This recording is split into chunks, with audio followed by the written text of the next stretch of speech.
안녕하세요. 저는 흔들리자입니다. 이번 영상에서 소개하고 리뷰해볼 작품은 이프 상상의 친구입니다. 이프 상상의 친구라는 작품은 비교적 최근에 개봉한 작품이죠. 저 또한 저번 주말에 보고 왔는데요. 이번 영화는 만지면 보송보송할 것 같은 요 친구가 나오는 귀여운 가족 영화답게 나이대를 뛰어넘어 보편적인 공감대를 형성할 수 있고 또 가족 구성원 모두가 즐길 수 있을 만한 작품이라는 점에서 최근에 개봉한 상업 영화들 중에는 그 영화가 주는 무게감이 덜한 작품이라고 볼 수 있을 것 같습니다. 무게감이 덜하다고 해서 지나치게 저렴하거나 유치한 영화까지는 아니고요. 오히려 어떤 장면에서는 가슴 찡한 장면도 있는 감정적인 영화라고 할 수 있겠네요. 특히 어렸을 적 내 곁에 있어준 그리운 상상 속의 친구를 보는 느낌이 들었던 따뜻한 영화였습니다. 전 작품 이프를 보기 전에 요 친구를 보고 설리반을 생각해서 애니메이션 몬스터 주식회사 같은 영화인가를 생각했지만 영화를 보고 나서 떠오른 작품은 토이스토리나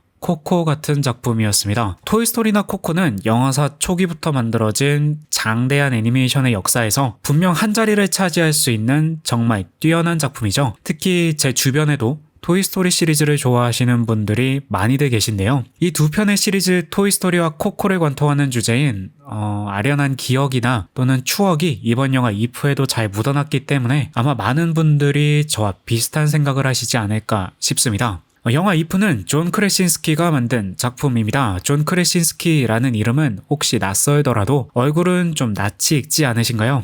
배우로서 출연한 작품 중 제가 가장 재밌게 봤던 작품은 현재 넷플릭스에서 보실 수 있는 13시간이라는 작품과 비교적 최근에 마블의 영화를 보신 분이라면 잠깐이나마 미스터 판타스틱을 맡았던 적도 있었죠. 다재다능하다라는 수식어가 잘 맞는 존 크레신스키는 배우로서도 연출가로서도 그리고 각본가로서도 활동하는 제 입장에서는 그렇게 특출나진 않지만 다방면의 재능을 가진 배우입니다. 최근에는 배우로서의 커리어보다는 오히려 감독이나 각본가로서의 존 크레신스키라는 이름을 저는 더 많이 들어봤던 것 같은데요. 그 분기점이 되었던 작품은 아무래도 콰이어트 플레이스 시리즈겠죠. 제 기억에 이 작품도 넷플릭스에 있는 것으로 알고 있는데 콰이어트 플레이스는 크리처 호러 영화로 청각을 통해 먹잇감인 인간을 사냥하는 에일리언을 피해 살아남기 위해 고군분투하는 가족의 이야기를 그린 작품이었는데 저의 산으로 만들어진 영화라는 생각이 들지 않을 정도로 좋은 작품 또 좋은 호러 영화를 만들었었죠. 작품 콰이어트 플레이스가 성공한 후 존 크레신스키는 감독으로서 여기저기서 더 많이 호명되기 시작했고 이번 작품 이프에서는 감독, 각본가, 제작자 그리고 심지어 배우로서도 참여하게 됐습니다. 존 크레신스키는 이번 작품에 대한 인터뷰에서 영화 이프는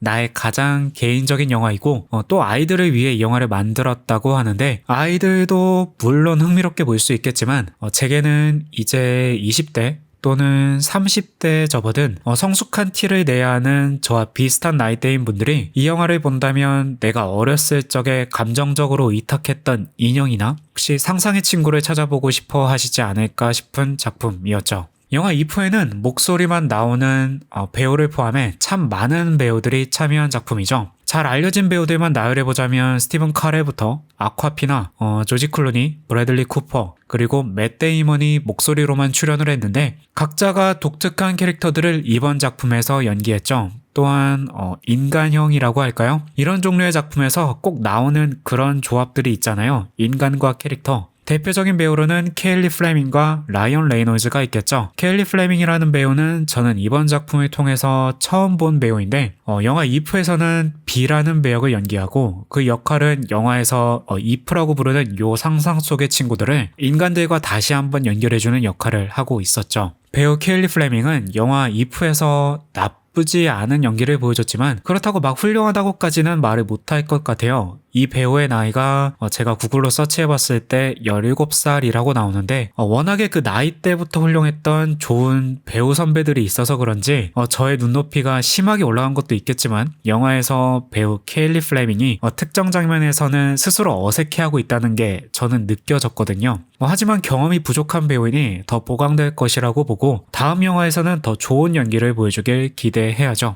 그리고 제가 이 영화를 본 이유 바로 배우 라이언 레이놀즈 때문인데 데드풀이죠. 저는 이 배우가 인간적인 매력이 있는 것 같아서 참 좋아하고 개인적으로도 팬인데요. 이 배우는 약간의 허당기도 있는 것 같고 어떤 영화이든 심지어 우정 출연 비슷한 걸로 나와도 사람들을 기분 좋게 하는 그런 에너지를 뿜어내는 배우로 이번 작품에서 케일리 플레밍이 연기한 비의 어른이 친구 같은 칼이라는 배역을 연기하며 다른 이러한 종류의 영화에서도 많이 봤던 역할을 기계적으로 수행하고 있었습니다. 기계적으로 수행한다는 게 저는 나쁜 뜻으로 사용한 게 아니라 우리가 이러한 영화에서 기대하는 흔히 말하는 어른이 친구의 역할이라는 게 있는데 그 기준치를 크게 벗어나지 않고 딱 그대로 수행하고 있다고 이해하시면 될 것 같습니다. 실제로 라이언 레이놀즈는 굉장히 연기를 잘하는 배우죠. 영화 이프의 초반부 내용을 조금만 말해보자면 이 영화 이프는 비의 영화입니다. 바로 이 친구의 영화이고 뉴욕에 있는 할머니 아파트로 이사하는 장면으로 영화는 시작하죠. 비의 아버지는 심장에 문제가 생겨서 병원에 입원해서 수술을 기다리고 있는 상황이고 그 병원은 몇 해 전에 비의 어머니가 암으로 세상을 떠난 병원입니다. 영화 속에서 비의 아버지는 참 장난기가 많은 사람인 것 같아요. 이제 곧 죽을 수도 있는데 딸이 왔으니 아무렇지 않은 척 장난을 치고 있으니 말입니다. 여기서 나오는 아버지가 이 영화의 감독인 존 크레신스키이고요. 아무래도 딸을 생각해주는 자상한 요런 영화들에 자주 등장하시는 아버지의 모습이겠죠. 비는 그런 상황에서 아버지의 장난을 받아주고는 있지만 아무래도 걱정이 되고 또 두렵기도 할 텐데 바로 그 병원이 어머니를 잃은 기억이 있는 장소일 테니 말이죠.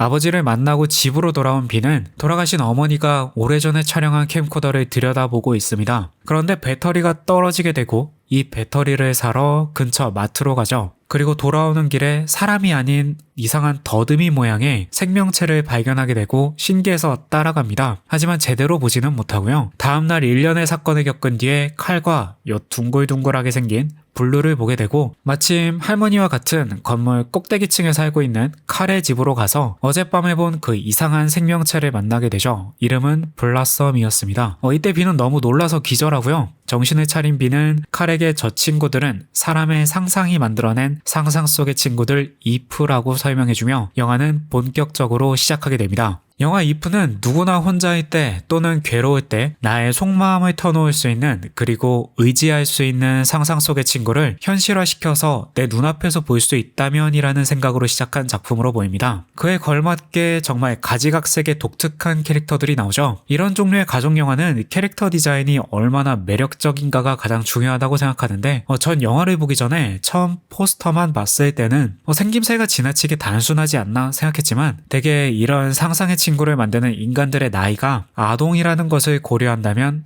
정말 저렇게 생기지 않았을까라는 생각이 드는 캐릭터 디자인에 납득됐습니다. 또 영화를 보게 되면 인간들은 일정 나이를 먹으면 더 이상 상상 속의 친구들을 필요로 하지 않으니 갈 곳 없는 이프들은 그들이 머무를 수 있는 일종의 보호소 같은 곳으로 가게 되죠. 그곳에서 벌어지는 이프들과 칼 그리고 비 사이에서 벌어지는 일련의 사건들이 이 영화 속에서 가장 재밌고 그리고 독특했는데요. 특히 외로운 이프들이 인간 친구들을 다시 한번 만나기 위해 자신을 어필하며 오디션을 보는 장면은 영화에서 가장 기억에 남았던 것 같습니다. 영화를 관통하는 외로움 그리고 기댈 수 있는 친구라는 큰 주제를 여기서 나오는 인간에게도 그리고 이프에게도 해당되는 이야기겠죠. 서로가 서로에게 기대는 관계는 비의 아버지와 비 그리고 칼 또 이프들을 연결하는 큰 고리를 형성하게 되고 그 안에서 서로를 위로해주는 따뜻한 영화였습니다. 이번 영화를 총평한다면 저는 이렇게 말하고 싶네요. 어딘가에서 나를 기다리고 있을 수 있는 나의 소중한 친구에게